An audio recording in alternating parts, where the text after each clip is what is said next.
How much protein should I eat daily?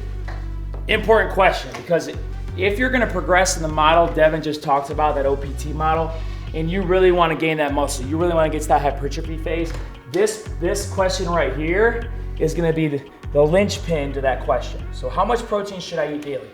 And I'm gonna make a blanket statement for everybody. Everybody should be getting at least this number per day. 100. Why? All right? Why? First of all, protein is gonna make you feel full. You're gonna eat less crap. You're gonna eat more protein. The more protein you eat, the less crap you eat, first of all. Also, these workouts are hard at Burn Boot Camp. You do a lot of effort. You lift a lot of weights. You need to recover. Protein is gonna help you recover those muscles that you just broke down, okay? You don't get stronger in the gym. You get stronger outside the gym, and that's through what you eat, okay? So how much should I eat? 100 grams. Now, if you're more advanced and you're like, I've been at Burn for 3-4 years, how much should I get? I would at least do 1 gram per body weight. So if you're 175 pounds, I tell Isaiah this all the time, the man behind the camera, if you wanna grow those muscles, let's get at least 1 gram per body weight, okay? Now you're probably asking yourself, how do I get 100 grams per day? That seems like such a crazy number. I'm gonna give you some tips. First tip, literally I walked in here with a bag of hard-boiled eggs, okay? I didn't prep them, my wife prepped those. So you gotta come prepared. So no, you don't have to meal prep all your meals, but at least meal prep your protein.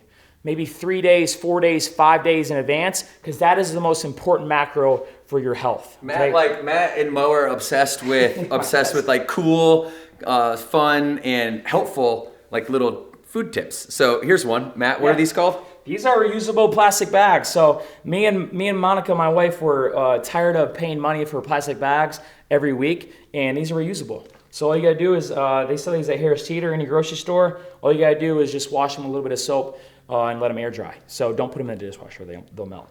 So these are easy. Again, I bring these to work every day. I got 6 hard-boiled eggs, the first meal I eat. The other bag is grapes. So meal prep your protein. That's gonna set you up for success in your day. So you're not like, oh my God, where am I getting my protein from? And maybe you go to a source that isn't very quality. So that's the first tip. Second tip is eat the protein you like, okay? If you don't like fish, don't eat fish. If you don't like chicken, don't eat chicken, because that's gonna last for about a week or two and they're gonna go off the rails. So eat some protein you like. The protein I like to eat is bison. I know me and Devin both love bison.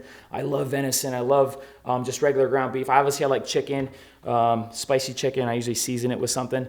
And I like fish. So write down the protein sources you like and stick to those. All right? You're only gonna stick to something and adhere to something that you actually like. So eat the protein you like, okay? So that's the second tip. The third tip is working backwards from this number. Okay, so if I eat 4 times a day and I gotta get 100 grams of protein, I'm gonna work myself backwards. So I gotta get at least 25 grams of protein at every one of these meals to hit my 100. Okay, so if you're like me, and if this is you, you can do it as well. I'm okay eating big meals at a time. Some people maybe like small meals. I can maybe get my grams of protein in 3 meals. Right? The portions might be a little bit bigger. If your stomach can handle that, do so. But if you like smaller, then break them down into smaller meals. Work yourself backwards from the total number. Because I know sometimes when you see that big number, it's daunting to see. Like, I can never get 100 grams. You can if you break it down per meal. Okay? What do you think? And I was just saying, by the way, we don't actually care how many meals that you eat per day. Yeah. Like, if you listen, we're not going to get involved in the whole religious war of dieting and like taking sides and, hating the side that does paleo versus keto versus, macro counting versus carb cycling. We don't care. What we know is that each individual human being, you, has a unique individual goal and a unique individual set of circumstances, a unique individual body, physiological body. All right. Yep. And you're going to need different things. You're also going to want to do what you believe in. That's what I care about. I just want you to do what you believe in. Does paleo work? Yes, it works. Does keto work? Yes, it works. Is there too much of anything? Of course there is. Like if you drink, there's such thing as called water intoxication if you drank too much water. So any good thing can be bad for you. And so I think all diets can be diets, right? Can be good, and I think all can be bad. Here's what's true about all of them. They're all a mode. They're all a mode at their most fundamental state. They're all a mode to, how would you say, Matt? Restrict calories. Yep. Right? Or at least regulate calories. And Tool in the toolbox. Tool in the toolbox. So just, if it's one meal, it's one meal. I really don't care. If it's 6 meals or 8 meals, it's 6 or 8 meals. I really don't care. The important number that Matt's talking about is this one right here. And anybody that wants to go find peer-revised medical journals that say that, you know, there's too much protein there's a such thing as the protein window and all this. It's like, great, you can go read that stuff for days, and you're actually right, but it's so insignificant and not relevant to what normal practical people are actually trying to accomplish, which is to build a physique and have energy and have longevity in their life and look and feel good while they're doing it, right? All that really matters is that you get that. Yep. The last 2 tips about this, guys, is eat your protein first at a meal. So don't go for the carbs first. That's going to fill you up. Eat the protein first and then go to your carb and the fat. And the last tip I want to give you is, I know we're all busy. All right, we got things going on in the day. We got kids running around. If you have a hard time remembering when to eat, set a timer on your phone. Set a reminder. Hey, it's 2 o'clock. My timer goes off. It's time to eat. Because what's going to happen if you continually and perpetually miss that, your body's going to get used to you not eating at that time. Okay, and you're not going to be hungry. You got to eat to be hungry. It's like a furnace. The more you feed it, the more the fire's going to get bigger. So again, those are some good practical tips. Try some out. Try them all out. I guarantee it will help you meet this. This is the floor. This is the floor. Again, if you can't get to this, you're going to have a hard time building any muscle that Devan talked about in your workouts. Last one on protein, so that we can also speak to those of you out there who have been doing this. You've been in this game. You've had a long, you've been eating more than 100 grams of protein for 10 years, okay? Where do we go to the next level, Matt, if we start to kind of cap out, plateau, whatever you want to call it?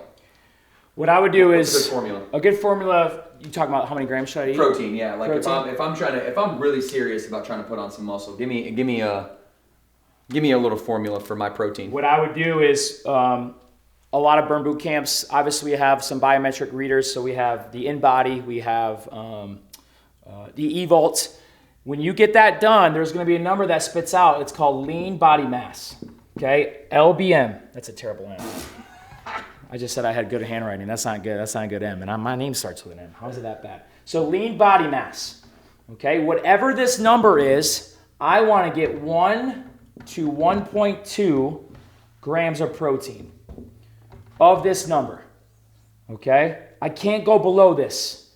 I can't go below. So if you're stuck, first of all, get this done. See what this number is. See if I'm actually hitting this range of protein compared to my lean body mass. And if you're not, start doing it and you might break through that plateau.